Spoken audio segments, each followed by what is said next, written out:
Hey guys, we have Game 5 of FlyQuest versus Golden Guardians. This game I thought was really important and a great cap-off to a very exciting series. And the really key concept that I want to talk about is draft in a best of 5 and why Golden Guardians lost, and also why it is so important to kind of read the flow of the draft and flow of the series. So normally, you will have certain priorities regarding which champions you think will be really strong and which champions you think will be weak, and which champions you basically just play and you want to prioritize. And throughout a best of 5 series, depending on what your team is good at and what the enemy team is good at, that priority can switch. And I think FlyQuest did a great job of reading the switch of priorities, where Golden Guardians really failed in that, and it really shows in the draft. So without further ado, let's get started and we can talk about the things that actually happened in the game.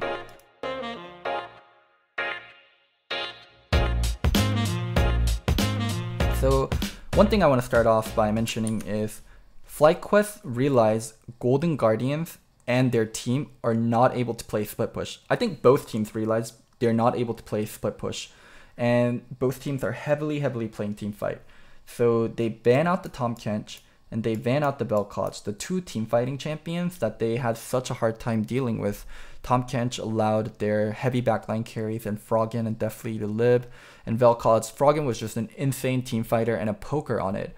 They banned Kalista here, which I thought was a little weird, and they didn't need the Kalista ban that much, but what they take in first pick is actually what is really important. Varus. So why Varus pick is really important, in my opinion, is because Deathly isn't the greatest team fighter, and Varus allows Deathly to be strong in lane and also be good in team fight, and it's a very easy to play champion that covers up a lot of Deathly's weakness, and by them taking Varus here, it makes it so easy. So I did an interview with Lucas, or Centauran, and you can see him laughing here. He laughs after they pick the Braum and the Lucian, because Braum, Lucian, or I don't think Braum is a bad champ, but Lucian for sure is a terrible champ for them right now, because it's not about lane priority and it's about team fighting, and Lucian doesn't help in any of that. I would have much rather seen GGS take something like a Jinx or a late game team fighter that's easier to play than a Lucian. Lucian Braum is a dominant bot lane, but that's not something Golden Guardians is able to snowball right now and not really needed. So I really disliked the Lucian pick here, and I thought it was one of the first mistakes that Golden Guardians made. The Ryze ban was good. Viper went off on Ryze, and Ryze is a great split pusher, something that they should ban. And then now FlyQuest finishing up with Morg and Irelia. Morg is a counter pick into Braum, and I really did not like the Lissandra pick here.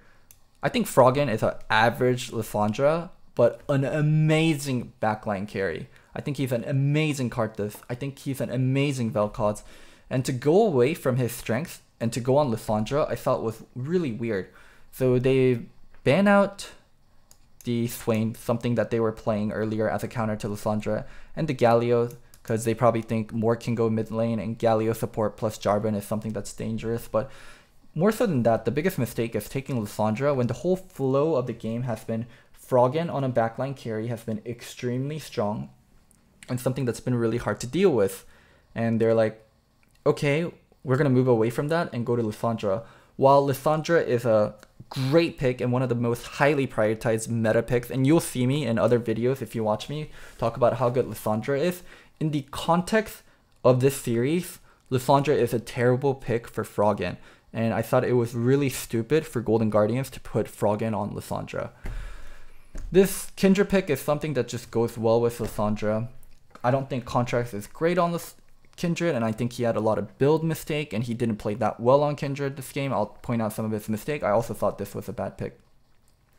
And FlyQuest ended up finishing with Pobelter on Zoe. I think Zoe is Pobelter's best champion by far right now. It is by far his best champion, and him getting to pick it versus Lissandra was something that was a godsend for FlyQuest.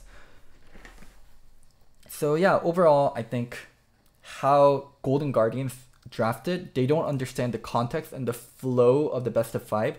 It's where Froggen on a backline carry and FlyQuest really struggling to get onto top of Froggen, and they're like, okay, we're not going to put Froggen on a backline carry anymore. And it blew my mind. I had no fucking idea why they drafted this way.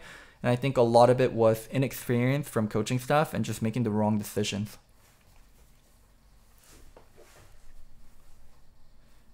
So yeah, let's get started with the game.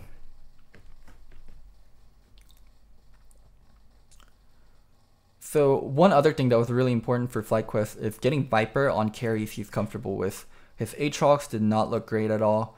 His Jace definitely didn't look great. And one thing they realized is we can't play split push. It's just not going to work for our team right now. We need to play team fight. So sticking Viper on Irelia, a carry that's more of a team fighter than a split pusher, was also a decision I really like from them. So if you look at GGS's comp, their major damage dealers are Kindred and Lucian. I think definitely in contracts they're one of the more underperforming members of GGS right now, and for them to be put on carry positions, I felt was really awkward and really counterintuitive. Lucas got chased out of his red due to the latent bait from Braum. Braum is an incredibly strong level 1 champion, correct for them to not fight it, and then they went to blue and then doing Scuttle. Contracts on the other hand was able to do red and then his blue and then do the Scuttle and get 3 camps. He comes in for a gank here and he's burning Flash, but Pobelter just burns Cleanse and runs away. So this Flash gank from Contract's not worth it at all. I thought it was really weird. On the other hand, Lucas going over and taking his red. I thought something that would have been a lot more efficient use of Contracts this time is from his red into Scuttle and then crossing over and then probably going for Wraith or red. One thing he has to be careful about while going for this is Irelia getting priority on Ornn, but if it's even, that's something he can accomplish. I just thought that mid gank was so weird to do, especially if you're not going to burn Flash on the Zoe. It actually ends up a lot worse for you. And one thing you have to be really scared about as Kindred is if you get hit by the bubble, you're insta-dead versus Zoe. So it's not a fun... I mean, he didn't pick Kindred into Zoe, but it's also a very dangerous situation to be in. It's just not a matchup you really want to be in. Early game, playing out pretty slowly. Froggen looking for a room right here. Got the ward over. Trying to look for Centauran, not able to go on Centauran. And then they collapse here. So I want to go back and talk about a little something that happened. Oh, let me go back a little bit more. So when they see Centauran here, Froggen immediately opens with the E, right? And Lissandra E earlier on has very long cooldown, so it's going to be on cooldown for a long time. That's why this play of being able to collapse on Froggen really worked out. Even though Froggen has Flash, they're able to chase him down all the way, and Froggen's not really able to escape because he used his E so early in terms of like checking out or kind of pushing out Centauran. Like in that situation, I think a better Lissandra player is just shooting Qs instead of committing all the way with E. Yeah, here, just be shooting Qs instead of using E. And then now he gets chased out even though he flashes. Joey chases with Flash. Joey misses the bubble, but they're still able to kill him. Lissandra getting killed by Zoe is a pretty big deal, and Zoe being able to maintain priority, like she bought Blasting Wand so she can have AP and she can clear out the wave a lot easier, is a huge problem. Zoe's supposed to get pushed in by Lissandra, and Zoe feels so happy when she's able to push out easily. Due to the priority they have and Kindred being a great early game jungler, they're able to get Inferno Drake. That's a good start, and that's a good dragon for GGS to pick up. It's going to really help in the team fight later. They do have good scaling team fight. They do have good engage. I just think they're not going to have damage, and their damage dealers are on the wrong roles. It's kind of counterintuitive to say like AD carry shouldn't be the primary damage dealer. I do think definitely should be the damage dealer, but maybe like something like a Jinx, something that's easier to play, and not the fucking Lucian.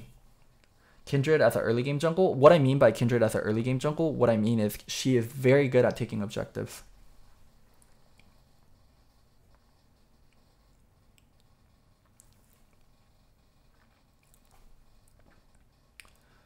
Centauran able to steal out that Scuttle. So here, both Centauran and Viper make the mistake of trying to commit and getting hit by the Ornn, and then Centauran ends up dying. Viper would have died too, but Pobelter got a nice sleep and was able to save Viper.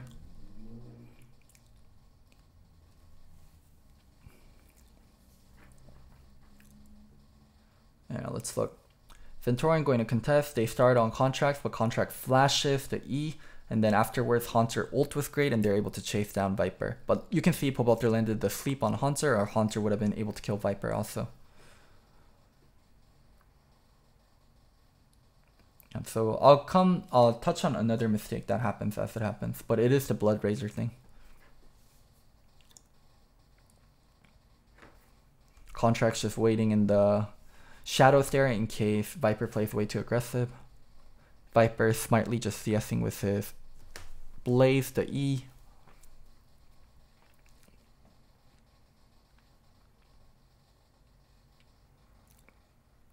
One thing that I really want to tell casual viewers is a lot of times people will ask, oof, great gank from Contracts right there, and FlyQuest was way too far pushed up. One thing a lot of viewers ask me is, why do certain players do this? Or why did they do this? It seems so bad. They must have a reason for it. A lot of times they don't have a reason for it and they just make dumb mistakes. So Centaurian just soloing Scuttle because he knows Contracts is bot side and they were fighting bot side and ganking bot side. Really good reply. JJ being mid, just helping out Pobelter push out because they're setting up for the next Inferno. A second Inferno would be a really big pickup for Golden Guardian, so FlyQuest wants to do everything in their power to make sure they don't get it. So Froggen TPing directly in for this Inferno, but let's watch a little bit slowly on what happened here. So Pobelter placed this absolutely perfectly, so I kind of want to break down the mechanics of it. Let's play it at half speed. So he's checking for Contracts on a pink. He gets the E, and then he hits him with the auto before the sleep is all the way activated, right? So he gets the passive auto off, and then he creates distance, shoots Q, charges it up all the way, and then Q hits Contract, and then he does the auto and he's able to kill him. Just beautiful usage of skills, and being able to kill the Kindred before she gets to do anything is great. Then now he slightly dodges the ultimate by cleansing and getting movement speed, and then he's able to pick up a clean kill on Kindred without anything. Just they're just left in a very good spot. Golden Guardians can't do the Inferno. That kill by Pobelter was super crucial. If Contracts doesn't get killed there, then I think Golden Guardians actually has a really great setup for this Inferno Drake, and it puts FlyQuest in a situation where they have to check into a Kindred, check into a Lissandra, and Ornn can be TPing behind them. That pick there is way more crucial than people realize. Looks like we're going to get to see it again. Yeah, from Contracts' vision, doesn't get to see it. One thing that could have happened was definitely could have blocked for Contracts, but I don't think neither players were really experienced to call for that.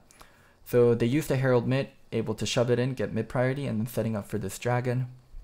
You can see Ornn TPing in here, and GGS really coming onto bot side, but they don't have Braum ult, and Turtle has shield. They're able to barely get Morgana, but they have to use Ornn ult for it, Kindred flash for it, Lissandra ult for it. They are just forced to use way too much to get a kill on Morgana. Viper staying top and pushing all the way. Why Viper hasn't teleported yet is they haven't started Dragon, and he feels like he has a lot of time before this fight starts, so he doesn't feel the need to start teleporting right away. And now they start Dragon. Pobelter picked up the Ghost, getting a little bit of poke damage off. So, I want to highlight something that happened. Let's slow down again. Look at Pobelter here. So he's going to be the hero again. So he comes in, autos, and he's able to sleep Ole. He autos first to break Ole's shield, and then Ole is slept, right? So Ole slept at Dragon, and he's taking damage from being at Dragon, takes the poke from Wild Turtle, and then look at Turtle maintaining this distance from Dragon. He maintains this distance so the Dragon kills Ole. Really smart of Turtle to not get too close to Dragon and have it switch target. And then we're going to see Pobelter use Ghost here, and he's going to run off, and they're not going to be able to kill Poe.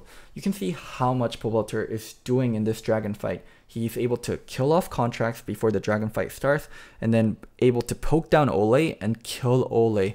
So he's just doing so much, and then now he's drawn aggro, and let's see what happens. He drew aggro, and he's using Ghost, and he's able to run away. And then Centaurian kicks, knocking up 2 people. And Pobelter lives. Now Viper comes in, and here is a huge fucking mistake that happens.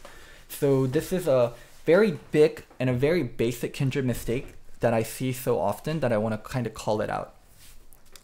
Contracts uses ult here, and a lot of you guys might be, of course he uses ult there. He's about to die. But it's so fucking bad for him to use his ult there. What happens by him using his ult there is he extends Irelia's life, and he's allowing Irelia's cooldown to come back up and Pobelter's cooldown to come back up. Viper is so happy that Contract used the ult there and he didn't just die. If Contract just dies, there's a chance that GGS can return kill Viper. But cause Contract uses the ult there, it's gonna mean FlyQuest is able to wipe out GGS. Yeah, so now Pobelter has his spells back up, able to come back in, and Viper's like, why the hell do you use ult there? That ult is just so fucking bad. That ult causes GGS to get ace there. That is a very typical bad Kindred ult, where you save yourself and you end up killing your entire team in the process.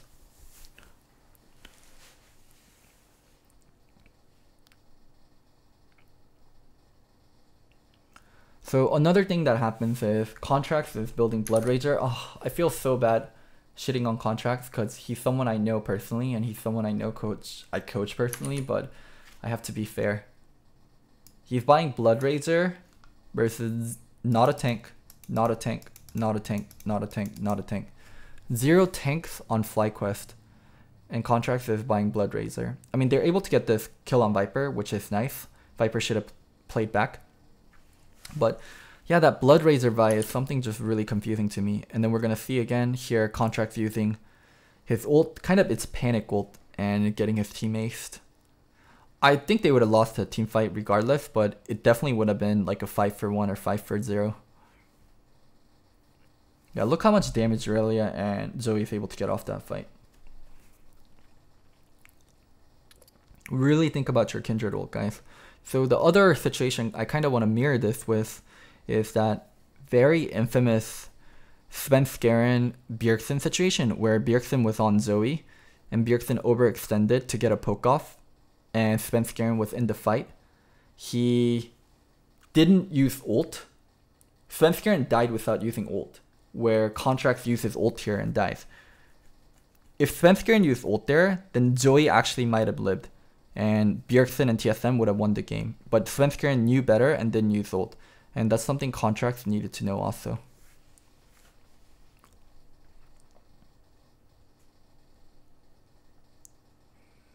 So people in chat are saying crit Kindred is kind of bad and you're forced to go Blood Rager. I mean, if you're forced to go Blood Rager, then Kindred just isn't the right pick here. Kindred here just is so mad then. You're building Blood Rager into more attack speed versus a team without tanks, so it just feels so underwhelming.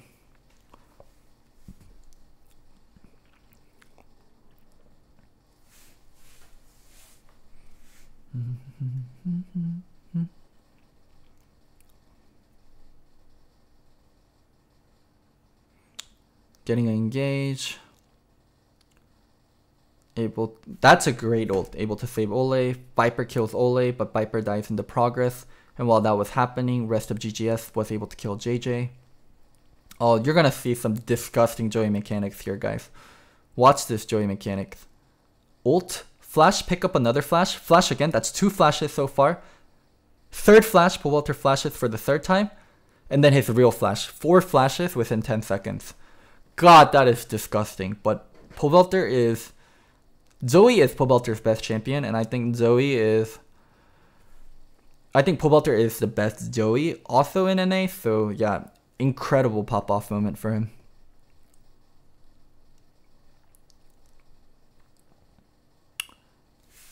Look at JJ here. Wants to go in to try to help. Got rooted, and then just got bursted down and knocked up. Viper going in to kill Ole and gets killed in the process, but they are able to kill Ole, and then after that, Pobelter quadruple flash. So amazing. Boop, boop, boop, boop.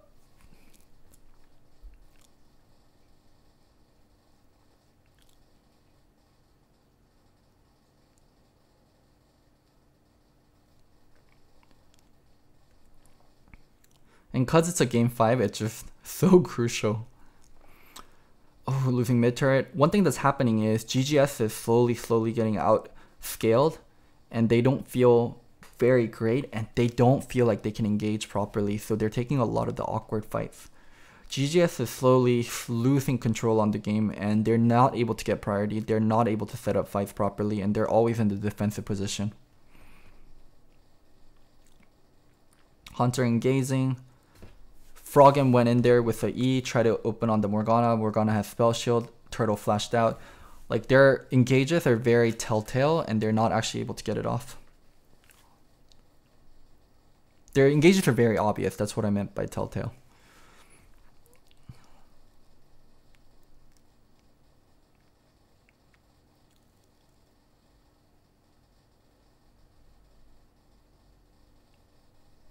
Now, it's going to come down to Baron setup for both teams, but if you kind of look at the gold and where it's situated for FlyQuest, it's on the right people. It's on the Zoe, it's on the Varith, it's on the Irelia. Their carries are just getting stronger and stronger.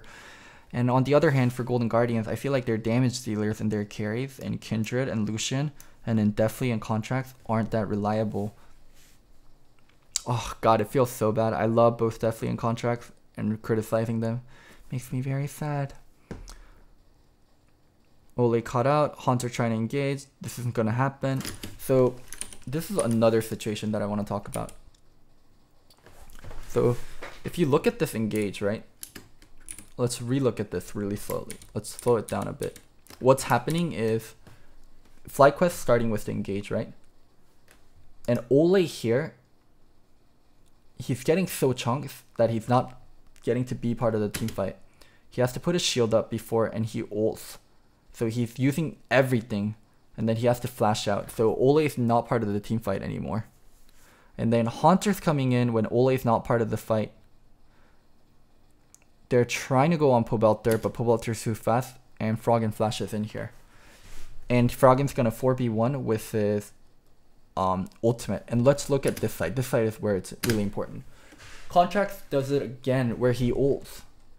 You cannot ult during Irelia. Like, when you're getting killed by Irelia, you have to die. It's so important. Contracts just dies here, and he's not ulting. He does the same mistake again. Viper is able to survive the 4v1, gets his stun off. Rest of his team, after killing Lissandra, comes in. By Contracts using ult, he's saving Viper, and that's losing them the team fight so badly. And that was the really frustrating part. He just has to die, and he has to allow Viper to kill him so the rest of the team can kill Viper. And now, by killing Froggen and pushing out rest of the team, FlyQuest is able to take Baron. GGS replies with Inferno Drake, which is nice, but it's not as meaningful. And now FlyQuest just marching in mid, able to get an inhibitor turret, and then recall and spend their gold.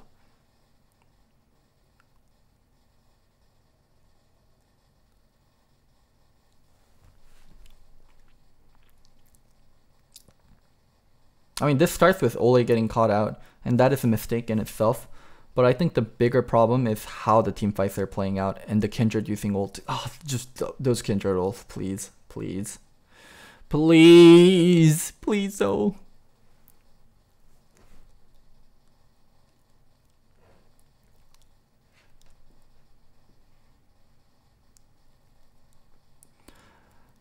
GGS working 2 lanes. They're trying, or not GGS, FlyQuest working 2 lanes. They're trying to work bottom and mid to be able to push and get the inhib.